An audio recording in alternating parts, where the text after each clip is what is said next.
The United States Navy is undoubtedly the strongest Navy in the world. With hundreds of thousands of active personnel and thousands of vessels, a clear chain of command needs to be established to ensure that everything is perfectly coordinated. But if you thought starting as a seaman and reaching the title of Admiral is easy, this video is for you. We will explain every rank in the U.S. Navy in just a few short minutes. Some of these could completely blow your mind when you see the requirements or exactly how few people ever make the selection. Let's dive in. The Seaman Recruit is the lowest enlisted rank in the United States Navy. E-1s, as they are commonly known, have no rank insignia, which means they are largely classified by the community. This means that they can fall under the same label as hospital man recruits, fireman recruits, and airman recruits. Boot camp training usually lasts about 7 to 10 weeks, where a seaman is taught all the basics, including discipline, physical fitness, and the most important Navy skills they might need. Sailors usually don't stick around here too long before moving to the next one. The Seaman Apprentice is a small improvement on the rank ladder for the U.S. Navy. It is still the second lowest rank and is very similar to the Seaman Recruit. Sailors who have this rank are once again given a title by the community, which also happens to determine the color of group rate marks. Essentially, a Seaman Apprentice in general deck and administrative duties will wear white or navy blue stripes. Hospital men also wear white or navy blue, while firemen, engineers, and hull experts wear red stripes. Green is reserved for the airmen, and light blue is given to the construction men. Promotions to seaman is generally approved by the Bureau of Naval Personnel and requires at least 18 months of service, along with conduct requirements and meeting various performance standards. Once a sailor is ready to move up, the seaman is the next rank on the list, and it is still one of the lowest. Formerly known as Seaman First Class, these sailors have the exact same title and stripe color as the apprentices. The only main difference is the fact that these men often serve as mentors for new recruits and receive a little more pay. Once a seaman has finished their basic training and education, they will earn the right to apply for the position of Petty Officer Third Class. This is the lowest non-commissioned officer rank in the Navy and can only be attained when a seaman submits a request for promotion. It can be daunting to earn this rank, which requires performance evaluations, examinations, and a school of training that needs to be completed. Moreover, there should also be available billets. These officers serve as technical experts and leaders, who often mentor incoming seamen. The high-year tenure also kicks in. Those with this rank can only occupy the rank for 10 years of service before needing to be promoted to Petty Officer Second Class. While a red insignia is a common practice, good conduct can allow for chevron to be changed from red to gold. Once a PO3 has completed the evaluations and advancement examinations, they can be promoted to Petty Officer Second Class. These promotions happen biannually, with cycles only taking place every 6 months. Those who finally achieve this rank will serve as Petty Officer Second Class are usually technical specialists and leaders, who often become mentors to those who are in the rank of seamen. Moreover, promotion is also dependent on the available billets for the specific job. Each of these officers also has a designated rating or job specialty, which forms part of their title. One such example is Interior Communications Electrician Second Class. Eligibility hinges on the Navy's final multiple score, which focuses on evaluating performance, knowledge, and experience. These sailors need to meet time and rate requirements, often wearing red chevrons. The next critical rank in the Navy is that of Petty Officer First Class. This is one of the first ranks that requires specific time in service. To attain the rank of Petty Officer First Class, a sailor should first serve at least 3 years as Petty Officer Second Class, unless recommended for early promotion after 2 years. This promotion involves passing an examination and strong performance of conduct records. Once again, promotion happens biannually in March and September, while the Navy's final multiple score system determines who gets promoted. Again, the high year tenure policy suggests a petty officer first class should advance to chief petty officer within 22 years or transition to the Fleet Reserve. Full retirement will be forced after 30 years. The chief petty officer is one of the more advanced ranks in the United States Navy. This rank requires time in service and a superior evaluation score, which is attained after passing an advancement test. Before being promoted, a sailor is also scrutinized by a board of senior and master chief petty officers. Some of the responsibility of these sailors is playing the role of leaders and mentors while overseeing training, discipline, and mission readiness. Moreover, the position bridges the gap between officers and enlisted personnel, while being allowed to dine in the chief's mess, which is off-limits to other officers. Again, chief petty officers need to be promoted within 24 years or retire. Often called senior, the senior chief officer is one of the highest ranks, only held by about 4% of all enlisted sailors. This rank gives an enlisted sailor even more power, but greater responsibility as well. Unlike other ranks, this one is much stricter to obtain, usually requiring 3 years as a chief petty officer. Leadership performance and peer review are the most important features of evaluations, with a panel of Master Chief Petty Officers having to make the decision of whether or not a Chief Petty Officer will be able to earn the rank. Only about 1.25% of all enlisted sailors earn the title of Master Chief Petty Officer. This rank requires plenty of scrutiny and is usually only determined by a panel of other Master Chief Petty Officers. Responsibilities include mentoring junior enlisted personnel, while also playing a pivotal role in ensuring sailor welfare and force readiness. Moreover, they are also responsible for advising commanding officers on morale, training, discipline, and mission readiness. The Navy's Bureau of Personnel is responsible for appointing a Master Chief. The Command Master Chief Petty Officer is one of the highest ranks in the Navy and is required to uphold extremely high professional standards. This role was initially created to bridge the gap between commanders and enlisted sailors, but involves extensive work and communication efforts. The Command Master Chief Petty Officer is directly responsible for communicating with the commanding officers and is subject to a lot of travel. In fact, the Command Master Chief Petty Officer needs to oversee most training, while being in direct contact with the families of enlisted sailors. One of the most unique positions in the Navy is the Master Chief Petty Officer of the Navy.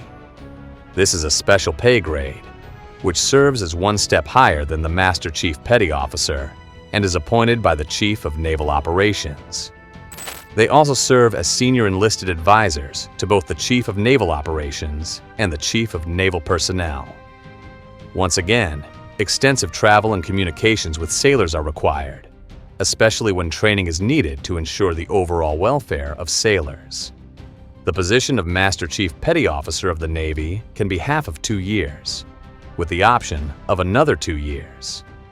The Warrant Officer or Chief Warrant Officers of the Navy serve in up to 30 different specialties across 5 categories. They are drawn from enlisted ranks E7 through E9 and require a minimum of 14 years of service. These sailors are again highly trained and usually at the top of their class when it comes to selection. Usually, enlisted sailors vying for this position will need to be highly trained and will need to endure a lot of scrutiny before ever reaching this position. Ensign is a junior commissioned officer rank. These officers are often based on their designation as restricted line, unrestricted line, or staff corps officers. The unrestricted line officers are usually assigned to command ships and lead combat operations, similar to what is going on in the Red Sea. Restricted line officers are far more controlled, usually working in specialized fields such as engineering, aviation, or other disciplines, which significantly affects their authority. The staff corps officers are different specialists in law, engineering, and medicine, which also limits the scope of their authority. Moreover, unrestricted line officers actively participate in combat duty, such as submarine combat, and aviation. Their jobs are usually determined by a career path, which includes specialized training, tailored to their assigned specialty. Just above the ensign is the lieutenant junior grade, who needs to follow guidelines set by the Defense Officer Personnel Management Act. After 2 years of service, an ensign is usually available for promotion to lieutenant junior grade. The lieutenant in the United States Navy is a position that is governed by the Department of Defense policies under the Defense Officer Personnel Act. These lieutenants serve a critical role in supporting high-ranking officials who have to ensure every deck department aboard a vessel is in the optimal condition for whatever a mission requires. However, their role is usually dependent on the size of the vessel, with smaller ships, which only have a small deck division usually being left for an ensign to control. The rank of lieutenant commander is highly coveted and usually requires a service member to have between 9 and 11 years of service experience. Enlisted sailors with this rank can command smaller vessels, which do not need a full commander or even a captain. Lieutenant commanders usually spend around 3 years at this rank before being eligible to move up to the next rank. The rank of commander is the first senior grade officer rank we have discussed so far. It is just below the rank of captain and also the first time a Navy officer will be awarded with an embellished cap. These officers command frigates, destroyers, submarines, as well as the aviation squadron. However, they are still not qualified for the biggest vessels. Small shore activity usually makes up the bulk of their responsibilities, and they are then afforded the opportunity to apply for the next and highly coveted rank.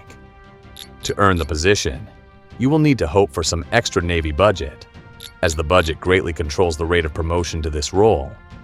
Moreover, enlisted sailors require about 15 to 17 years of commissioned service and 3 years in rank to move on to the next one.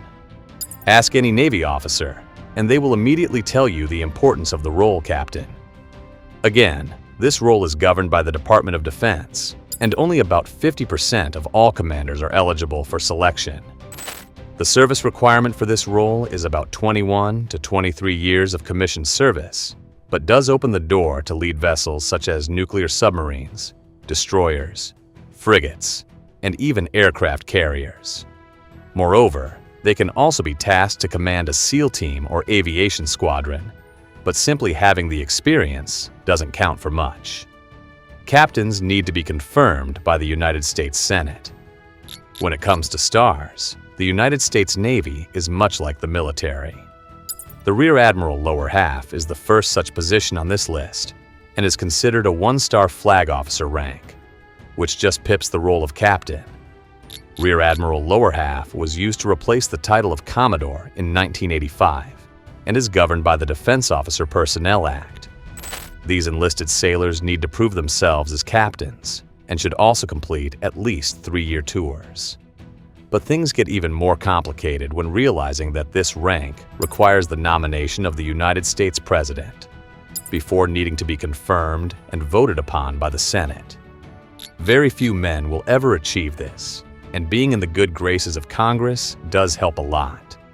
Once you have made it past Rear Admiral lower half, the next rank is a 2-star rank known as Rear Admiral or Rear Admiral upper half. This position again requires the nomination of a high-ranking official and is usually in command of carrier strike groups or expeditionary strike groups. A Rear Admiral needs at least 4 years of active duty tours while being highly trained. They are responsible for strategic planning, fleet readiness, and operational execution. They also serve as senior advisors to the Chief of Naval Operations and the Department of Defense. If the President nominates a Rear Admiral lower half for this position, it needs to be confirmed by the Senate and can only serve a 5-year term before needing to retire. The rank of Vice Admiral is another one that is nominated by the President and requires Senate approval before being enacted. Eligible officers holding the rank of Rear Admiral lower half and upper half can be nominated, but the Secretary of Defense, the Secretary of the Navy, or the Chairman of the Joint Chiefs of Staff all need to give the green light. Unfortunately, Vice Admirals need to retire after 38 years in service, but this could be deferred by the Secretary of Defense. Admiral is currently the highest available rank in the United States Navy, even though it is only a 4-star role. Only 6 admirals can serve in the U.S. Navy at any given time, and the position usually requires the same level of scrutiny as Vice Admiral. Once again, a top-ranking official such as the President should be the one nominating the individual. The role is only held for about 3 years, but the role of the Chief of Naval Operations is usually a fixed 4-year term. This can be extended, but usually changes much like politics. But even though this is the highest available rank, there is one more. The rank of Fleet Admiral is one of the most unique in the U.S. Navy, and no one currently holds this rank. It is the highest active duty rank, brought in to allow U.S. admirals to have a similar title to their counterparts in Europe. A Fleet Admiral is also restricted to a 4-year term, but will receive active duty pay for life. It is the only 5-star position currently available in the United States Navy. Chester W. Nimitz was actually the last admiral to hold this position up until his end in 1964. But this is essentially the composition of the U.S. Navy, having a capped limit for service at the age of 64. Those who reach this level will also be able to serve up to 40 years in service. Now, the question is whether you think you can achieve the rank of Admiral. Let us know in the comments.